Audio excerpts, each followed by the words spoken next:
그런데 이제 이렇게 우상향을 하지만 조건이 제가 지금 말씀드린 것처럼 이 연준의 정책이라든지 혹은 경기의 자연적인 어떤 그런 흐름들이라든지 이런 것 때문에 주식시장 대상승과 대폭락이 반복이 돼요. 그 이유를 이제 다시 세 가지로 정리해 보면 첫 번째로는 경기가 자체가 호황과 불황을 반복하기 때문이고요. 두 번째로는 제가 지금 연준의 완화 정책을 말씀드렸지만 정책에 의해서 시중에 돌아다니는 돈의 규모도 늘었다 줄었다를 반복해요. 그리고 세 번째로는 주식시장에서 광기가 반복적으로 일어나기 때문에 그래요. 그러니까 이런 것들이 이제 합쳐지면서 장기적으로는 우상향하는데 그 우상향하면서 대상승과 대폭락을 반복한다. 자, 이렇게 여러분들이 기본적으로 이해하시면 될 것 같습니다. 자, 그러면 그 과정 속에서 대상승과 대폭락을 반복한다고 그랬으니까 대상승은 여러분 이제 뭐 잊어버리시고요. 그러면 이제 대하락. 제가 이제 지난 강의에 보통은 미국 주시장은 7년에서 10년 주기로 30% 이상, 종합주가지수 30% 이상 하락하는 대폭락이 한 번씩 반복된다고 그랬죠. 그럼 이제 그 대폭락이 7년에 10년 주기로 한 번 나타날 때 시그널이 있어요. 신호. 이제 오늘 이게 이제 우리의 핵심이죠. 자, 세 가지를 제가 오늘 이제 말씀드린다고 했습니다. 자, 그 세 가지를 지금부터 알아보도록 하겠습니다.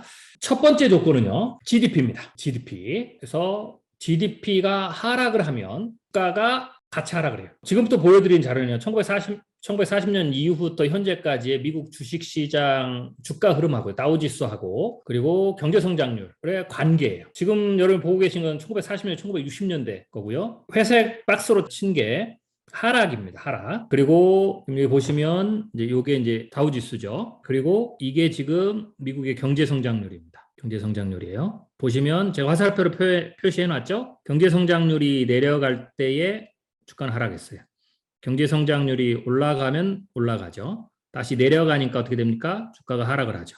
내려갈 때마다 주가는 하락이나 박스권이나 조정을 받았어요. 내려가면 역시 조정을 받았죠. 자, 1960년대, 80년대입니다. 역시 경제성장이 떨어지니까 하락을 하고요. 경제성장률이 떨어질 때마다 계속해서 주가가 조정을 받습니다. 역시 1980년대, 90년대인데 이때도 역시 경제성장률이 고점을 찍고 내려갈 때마다 주가가 조정을 받습니다. 1990년대, 2000년도 마찬가지고 역시 동일합니다. 2000년에서 2010년도 마찬가지입니다. 동일하게 영향을 받습니다. 2010에서 2021년은 경제성장률이 굉장히 낮아진 때였지만 그럼에도 불구하고 여기 보시면 제가 이제 표시해 놓은 것처럼 경제성장률이 하향 곡선으로 떨어질 때마다 주가가 박스권이나 조정을 받아요. 이게 이제 첫 번째 조건입니다. 그러니까 이 말은 여러분 이제 오해하지 마셔야 될 게 경제 성장률이 떨어질 때마다 30% 이상 대폭락이 일어난다. 이 말을 제가 말씀드린 게 아니에요. 경제 성장률이 떨어질 때마다 주가는 조정을 받는다. 고점에서 떨어질 때. 요거를 여러분들이 기억하고 계시라는 거예요. 박스권이나 돈이 많으면 박스권을 유지하지만 그렇지 않은 경우에는 조정을 받는다. 예를 들면 지금 미국의 경제 성장률이나 전 세계 경제 성장률 또 한국의 경제 성장률이 지금 코로나19 이후에 기술적 반등하면서 폭발적으로 올랐죠. 그럼 이게 정점이라는 거예요. 그러면 이 폭발적으로 오를 때 주가가 그 폭발적으로 오른 걸 모든 걸 다 반영하기 때문에 정점을 찍고 제가 이제 112 리바운드라든지 뭐 이렇게 제가 이제 코로나19 이후에 미국과 한국의 경제 성장률의 어떤 변화들에 대해서 제가 이제 책을 통해서 분석을 해드린 거, 예측과 분석을 해드린 것이 있습니다. 그걸 보면 112 리바운드가 끝나면 전 세계 경제 혹은 각국의 경제들은 코로나19 이전에 평균치로 수렴한다고 그랬어요.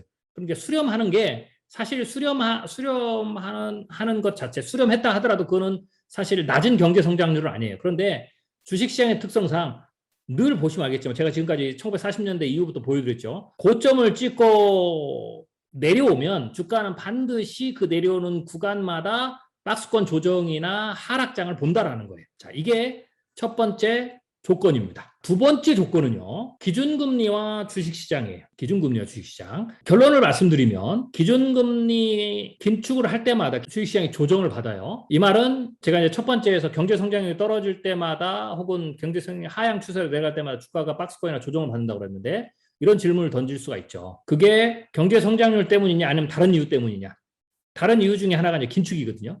경제가 진짜 펀더멘탈이 안 좋아서 내려가는 경우도 있지만 펀더멘탈이 좋더라도 시중에 돌아다니는 돈 규모가 줄어들면 경제가 슈링크가 된단 말이에요. 그러면 다시 이제 주가가 내려가겠죠. 그래서 연준의 긴축 정책, 그중에서 특별히 기준금리 인상으로 인해서 주가가 영향을 받는 상황이 있습니다. 그래서 긴축할 때마다, 긴축 단계를 넘어갈 때마다 미국 주식시장이 조정을 받아요. 근데 이제 우리는 기본적으로 지금 우리가 찾고자 하는 것은, 그러니까 경제 성장률의 어떤 이제 그 패턴, 이 사이클이 하향으로 떨어질 때마다 그러면은 그 대조정이냐? 그건 아니라는 거예요. 그건 아니에요. 여러분들 그건 오해하시면 안 돼요. 일단은 첫 번째 조건은 그렇게 보시고, 두 번째 조건은 기준금리 인상 압박이 최고조에 이를 때 대폭락이 일어납니다. 자, 이것도 이제 역사적 사실들을 가지고 좀 보죠. 1924년에 1929년 주식시장인데요. 이거 보시면 이때에 88% 대폭락이 일어났죠. 이때 보시면 기준금리의 요 시점에 붕괴했거든요. 그러니까 기준금리가 인상을 하는 과정에서 기준금리 인상 압박이 최고조에 달하죠. 보통 이걸 제가 이제 기준금리 인상 후반부라고 그래요. 이렇게도 표현하거든요. 다른 책에서는. 즉 대폭락이 언제 일어나느냐? 기준금리 인상 후반부에 일어나요. 그래서 사실은 경제 성장률보다는 이 지표가 훨씬 더 여러분들이 눈여겨보셔야 돼요. 제 생각엔 좀 더 메인이에요. 그리고 이제 경제 성장률은 당연히 기준금리 인상 압박이 최고조에 이르면 경제 성장률은 떨어지게 돼 있어요. 그래서 두 개가 맞물려요.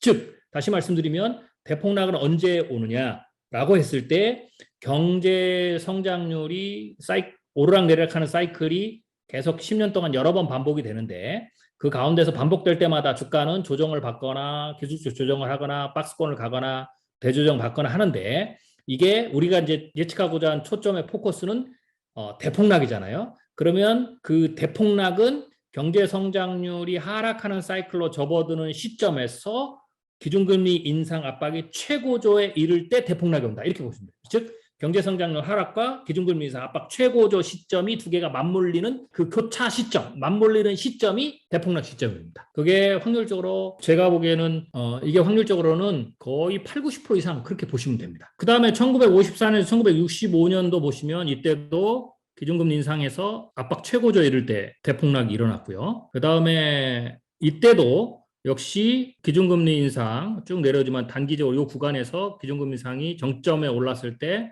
조정이 일어났습니다. 근데 뭐 이때는 그렇게 많지는 않았어요. 그 다음에 1991년, 99년으로 볼 때도 이때도 역시 기준금리 인상 후반부 때 나스닥의 대폭락이 일어났죠. 그 다음에 2003년, 2007년도 역시 기준금리 인상 후반부 이때 붕괴가 왔어요. 역시 2009년에서 2020년 요 사이에도 사실 기준금리 인상 후반부 때에 미국의 주식시장에 조정을 받고 그 다음에 실질적인 사건은 코로나19였지만 실제로는 이미 이때 코로나19가 일어나지 않더라도 미국 주식시장 혹은 전 세계 주식시장이 대폭락을 맞을 가능성이 굉장히 높았죠. 그래서 실제로는 제가 이때 2019년에 뭐 제 강의를 들으시면 알겠지만 대폭락이 일어날 가능성이 굉장히 높아졌으니까 지금부터는 주식시장에서 뭐 앞으로 6개월이 될지 1년 후가 될지는 잘 모르겠지만 대폭락을 대비하시는 게 좋겠다라고 말씀을 그때 드렸어요. 물론 이제 코로나19가 대폭락을 확실하게 일어나게 만들었지만 저는 이제 그게 일어나지 않더라도 과거의 미국 주식시장을 분석해 본 결과 대체적으로 그 시점 경기가 그때도 하락하고 있었고 경제 성장이 떨어지고 있었고 막 이렇기 때문에 이 두 개가 겹치는 그 시점에 기준금리 인상 압박을 이기지 못해서 대폭락이 일어날 것이다 라고 이제 제가 그때 예측을 했었습니다. 그래서 그것과 같다라고 보시면 될 것 같고요. 세 번째 조건은요. 제가 첫 번째 조건은 경제 성장률 하락이었고 두 번째 조건은 기준금리 인상 압박 최고점. 기준금리 인상 한 후반부가 되는 겁니다. 제가 이제 후반부라고 얘기했던 것은 연준이 기준금리를 인상할 때 어디까지 올리는가 매번 다 달라요. 그래서 정확하게 뭐 기준금리 인상 시작해서 몇 퍼센트 포인트까지 올렸을 때 터진다 이렇게 말을 할 수가 없어요. 그거는 그때그때 달라요. 그래서 후반부라고 얘기한 거고 그 후반부는 기준금리 인상 압박을 이 부채를 가진 기업이나 혹은 가계가 가장 크게 압박감을 느낄 때입니다. 압박감이 크다라는 기준금리는 상당히 올라간 상황에서 매출이 정체되고 순이익이 줄어드는 경우죠. 이게 이제 두 개가 맞물려질 때가 압박감이 커지죠. 그래서 경제성장률과 기준금리 인상을 두 개를 같이 봐야 된다는 거예요. 그때가 되면 결국은 대폭락이 일어날 수 있죠. 자, 세 번째 조건은 이거는 이제 뭐 대폭락이 일어나는 어떤 그 신호라기보다는 대폭락의 규모를 알게 해주는 거예요. 물론 이것도 시점도 유추하는데 부수적 요인이 돼요. 그러나 이제 대폭락의 규모를 조금 더 알 수 있죠. 즉 어디까지 대폭락이 일어나면 몇 퍼센트까지 빠질 수 있느냐, 폭락할 수 있느냐를 가늠해 볼 수 있는 조건이에요. 그게 뭐냐면 주식시장의 버블 규모 위험수입니다. 주식시장의 버블 규모 위험 수익. 제가 이제 그 미국 주식시장을 쭉 분석해 드렸잖아요. 보통은 이제 제가 저번 강의 때도 말씀드렸지만 미국 주식시장이 평균적으로 대략 한 3배 정도 상승한다고 그랬죠. 전고점 대비. 조금 낮게 잡으면 한 2.5배 정도가 돼요. 그래서 2.5배, 3배 정도가 상승하면 상승한다고 그랬어요. 평균 10년마다. 이 말은 거꾸로 보면 10년대 기간 동안 2.5에서 3배 정도 상승하면 대폭락이 임박했다라는 신호죠. 거꾸로 보면. 그렇게 되는 거죠. 그러니까 전고점 대비해서 2.5에서 3배 정도 상승했다 그러면은 이게 대폭락이 임박했다 이렇게 신호로 봐도 돼요. 그러면 만약에 이제 규모를 이걸로 이 배수로 또 규모도 우리가 예측해 볼 수 있다고 그랬죠.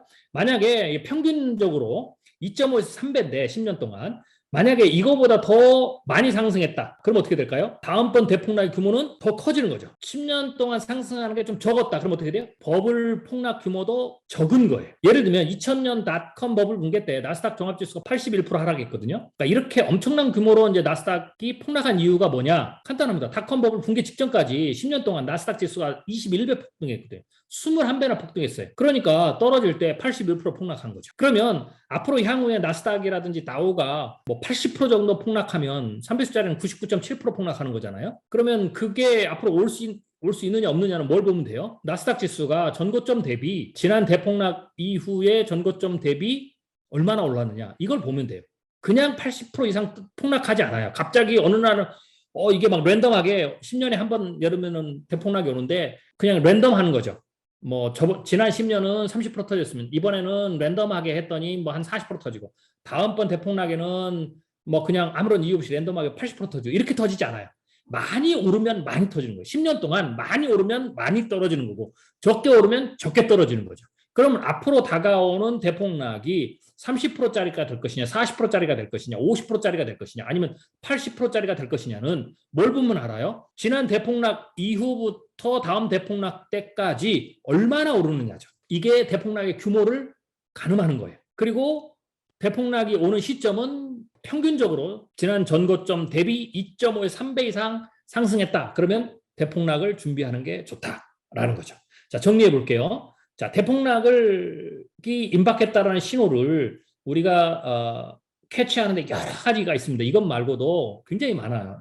10개 이상이 됩니다. 충분히 그냥 우리가 눈에 띄는 것도. 그렇지만 그렇게 하면 이제 힘드니까 제가 아주 주린이도 쉽게 찾아낼 수 있는 3가지 조건을 오늘 말씀드렸어요. 첫 번째, 경제 성장률이 하락하면 국가는 조정받는다. 근데 10년 동안 경제 성장률은 오르락내리락하는 게 굉장히 크거든요. 연준의 양적 완화의 사이클 기간보다 경제 성장률이 오르락내리락한 사이클이 더 짧아요. 그래서 10년 동안 여러 번 돼요. 그렇지만 어쩌든지 간에 그 조건은 경제 성장률이 하락할 때는 주가가 하락하거나 조정받는다. 일단 그걸 알아두는 거고요. 그것을 기본으로 깔고 두 번째 조건인 이게 중요하죠. 기준금리 인상이 압박이 최고조에 이르게 되면 이게 가장 확실한 신호다. 즉 경제 성장률이 하락하는 신호하고 기준금리 인상 압박이 최고조에 이를 때 혹은 기준금리 인상 후반부 즉 기준금리 인상에 대해서 뭐 예를 들면은 이번 경우에는 기준금리 인상을 대체적으로 0% 미국이 0%에서 시작해서 올리면 적게는 2, 많게는 3.5 뭐 요 정도까지 보거든요. 그러면 압박이 심해진다라는 것은 대체적으로 2% 이상 넘어가면 압박이 좀 심해지겠죠. 그리고 기준금리 인상 후반부라고 얘기할 수 있겠죠. 뭐 그런 거예요. 그때 경제 성장률을 잘 주시해서 보라는 거죠. 그러니까 두 가지가 겹치는 시점이 되면 대폭락이 임박했다는 신호를 알고 3배수짜리를 그때 매도하시면 된다. 두 가지에다가 지난 10년 단위로 나눠봤을 때 지난 10년의 전고점 대비 2.5에서 3배 정도 상승하면 대폭락이 임하는 부수적인 신호다라고 말씀드렸죠. 그래서 이 3가지가 겹치는 시점이 오면 이게 이제 10년에 한 번 정도 겹친다 이 말이에요. 제 말은. 10년에 한 번 정도 겹친다. 그때가 오면 대폭락이 오는 신호로 여러분들이 이해하시고 3배수짜리를 전량 매도하고 기다리시면 된다. 근데 이제 이게 이 3가지의 신호가 주린이나 혹은 경제에 대해서 지식이 그렇게 많지 않으신 분들이 쉽게 파악할 수 있는 신호인데 이 신호 외에도 이제 더 예측 정확도를 높이는 기간을 잡으려면 더 많은 변수를 해야 되는데 그렇게 되면 이제 복잡해지니까 그 변수를 쓰지 않는다고 말씀드렸죠. 그러니까 이 3가지에만 변수를 쉬운 신호를 3가지만 쓰게 되니까 이제 자연적으로 나타나는 게 뭐냐면 그 대폭락이 실제로 일어난 시점과 내가 예상해서 3배수짜리를 매도하는 시점과의 격차가 즉 오차가 클 수밖에 없다는 거예요. 대체적으로 제 경험상 6개월에서 한 1년 정도 오차가 생길 거예요. 즉 대폭락이 실제로 발생하는 것보다 6개월이나 1년 전에 여러분들이 팔게 되는 거죠. 그런데 그렇게 하는 것이 주린이들에게는 혹은 주식 초보자들에게는 좋다라는 거예요. 왜? 그 1년 정도의 수익을 포기해도 대폭락을 하게 되면 그 대폭락 저점에서 매수하는 것으로서 그 1년 수익을 훨씬 능가하는 수익 포기한 수익을 뭐 몇 배 능가하는 수익을 낼 수 있기 때문에 그렇게 안전하게 대폭락을 대비하시는 것이 좋다라고 말씀을 드렸고요. 그리고 이제 아까 세 번째 조건인 버블 규모를 잘 보면 그 버블 규모가 평균 10년 평균 2.5에서 3배 이상보다 더 많으면 더 많이 떨어질 것이다. 그리고 그거보다 더 적으면 적게 떨어질 것이다. 라고 여러분들이 생각하고 저점 매수의 시점도 여러분들이 어느 정도 추정해서 잡을 수 있다라고 말씀을 드리는 겁니다. 자, 이걸 정리해서 제가 이제 정리한 게 이제 이겁니다. 대폭락의 신호. 자, 이 세 가지 꼭 기억하게 하고 계세요. 경제 성장률 하락, 그리고 기준금리 압박 상승, 그리고 주식시장의 버블 규모가 2.5에서 3배를 넘은 이 시점, 이 세 가지가 합쳐 일어나는 이 시점, 이 세 가지 신호가 동시에 나타나는 이 시점이 대폭락이 임박했다라는 6개월에서 12개월 오차로 이렇게 보시면 됩니다. 임박했다라는 신호입니다. 그러면 이때에 3배수를 전량 매도하시면 됩니다. 그리고 6개월이든 1년이든 혹은 그보다 좀 더 시간이 가더라도 기다렸다가 주식시장의 버블 규모가 2.5에서 3배, 10년간 평균 상승 2.5에서 3배보다 많으면 그보다 더 이럴 경우에 30에서 40% 정도 종합주가지수가 이 정도 하락하거든요. 이거보다 높으면 이거보다 더 많이 하락할 것이다. 이거보다 좀 적은 수준에서 이 세 가지가 이 두 가지 신호가 온다. 적었지만 이 두 가지 신호가 온다. 경제성장률 하락과 기준금리 압박 상승이 두 개가 겹치는 신호가 왔다. 그럴 경우에는 이 30에서 40 평균수보다 좀 적은 수준에서 폭락 규모가 올 것이다. 그리고 그것을 저점으로 계산하시고 이때 3배수를 전량 다시 재매수하시고 그 다음 대폭락까지 그대로 끌고 가시면 됩니다. 이게 대폭락을 예측하는 방법, 그리고 대폭락을 활용해서 3배수를 가지고 100배 수익을 내는 기본적인 전략이다라고 보시면 될 것 같습니다. 네, 감사합니다.